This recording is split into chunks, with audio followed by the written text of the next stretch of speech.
Poveda. Eh, Muchas gracias al comité organizador por la invitación a este evento. En los siguientes minutos les quiero mostrar cuál fue nuestra experiencia en el uso de oxigenadores de polipropileno en contingencia sanitaria por COVID-19.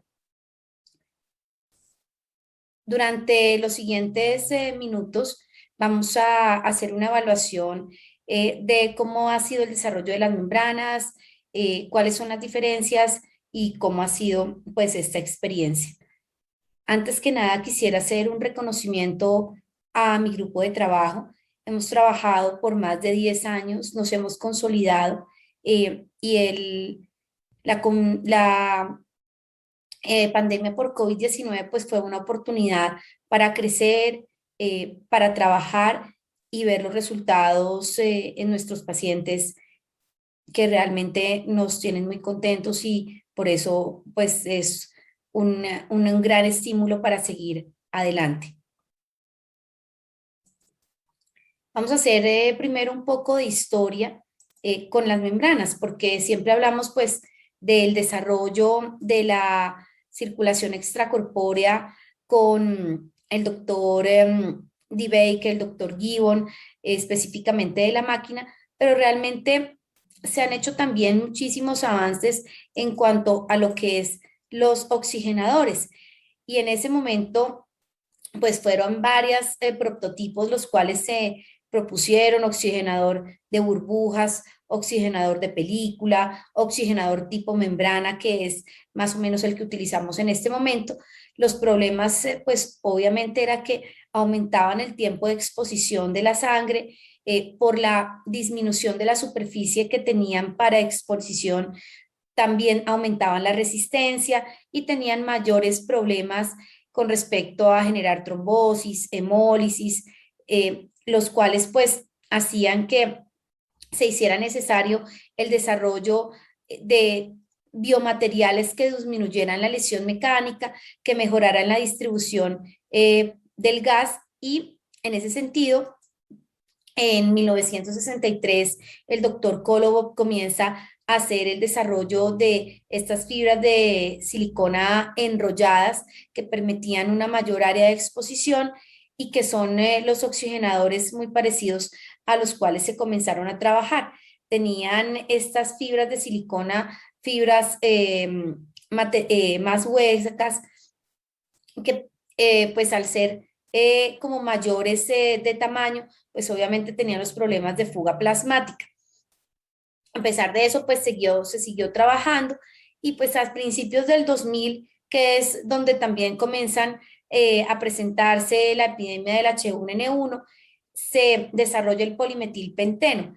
Y esta fibra, que es la que nosotros conocemos actualmente en los oxigenadores que tenemos disponibles, pues es una fibra microporosa que permite una mayor exposición de superficie para el intercambio gaseoso, con disminución de la resistencia, con menos problemas a la hora de hemólisis, menores requerimientos de anticoagulación.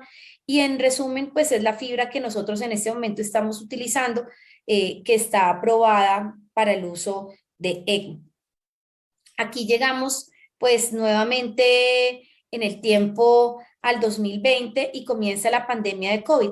En Colombia todavía nosotros no teníamos para febrero del 2020 ningún caso, pero ya nuestros vecinos comenzaron a presentarlo, y pues obviamente estaba el primer pico en Asia y en Europa. En ese momento nosotros revisamos pues todo y dijimos: vamos a comenzar a hacer ECMO según las recomendaciones de la ELSO, y nos fue muy bien. Ya para junio del 2020 teníamos más o menos 20 pacientes que habíamos manejado con ECMO venovenoso, con una sobrevida casi del 70%. Dijimos, pues nos está yendo bien. El problema sí fue cuando en Alemania, pues la casa que fabrica el polimetilpenteno avisa que hay desabastecimiento, y pues nosotros en este momento teníamos un número limitado ya de oxigenadores de ECMO. Teníamos pues las membranas de Eurosets y Sorin, pero ya sabíamos que si seguíamos en ese momento, como íbamos para el segundo pico en ese momento en Colombia, no íbamos a tener cómo enfrentar este proceso, no habían importaciones, las casas farmacéuticas no nos tenían unas fechas para decirnos cuándo iba a llegar las membranas, entonces decidimos hacer una junta médica. En ese momento, en esa junta médica, lo que nosotros consideramos fue los pros y contras de utilizar membranas 8F, que son las membranas que se utilizan aquí en la institución para circulación extracorpórea en cirugía. Sabíamos que podíamos tener un aumento de complicaciones, que son unas membranas que están diseñadas pues para unos tiempos mucho más cortos, que no están aprobadas por los sistemas de salud para ECMO, pero que no íbamos a tener la posibilidad de recibir pacientes y se iba a tener que cerrar el programa si no íbamos a tener membranas. Pero también sabíamos que se utilizaron en el pasado, que teníamos un marco de emergencia y sobre todo que teníamos pacientes muy jóvenes con una mortalidad mayor al 80%, que teníamos la posibilidad de administrar esta terapia. Entonces dijimos, pues, intentémoslo. Entonces, pues decidimos volver al pasado, no tanto como en el 72 cuando se colocó este primer ECMO, pero sí decidimos utilizar pues la membrana de circulación sin el reservorio para poder hacer eco. Sabíamos que habían diferencias, obviamente, sobre todo pues en el tipo de dispositivo en la membrana, eh, que los tiempos de coagulación cuando están en cirugía extracorpórea pues son mayores, los ACT que se utilizan, nosotros utilizamos menos, no sabíamos cómo se iba a presentar pues ese polipropileno con menos anticoagulación, pero veíamos algunas ventajas que teníamos un flujo de pronto un poco mayor, pensando en pacientes un poco más obesos, y que pues era una membrana que también se había desarrollado a través del tiempo. La jefe Patricia Marmolejo, pongo esta foto porque ella fue la que nos dio las ideas y con el grupo de perfusión fueron los que montaron las membranas para mirar qué íbamos a hacer. Entonces, este es un video de cómo, permítanme aquí,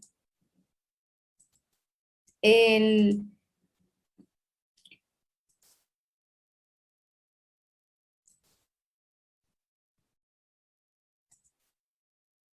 aquí ya lo tenemos, se quitó el reservorio y montamos la membrana. Aquí en la salida arterial se le colocó una llave de 3 vías y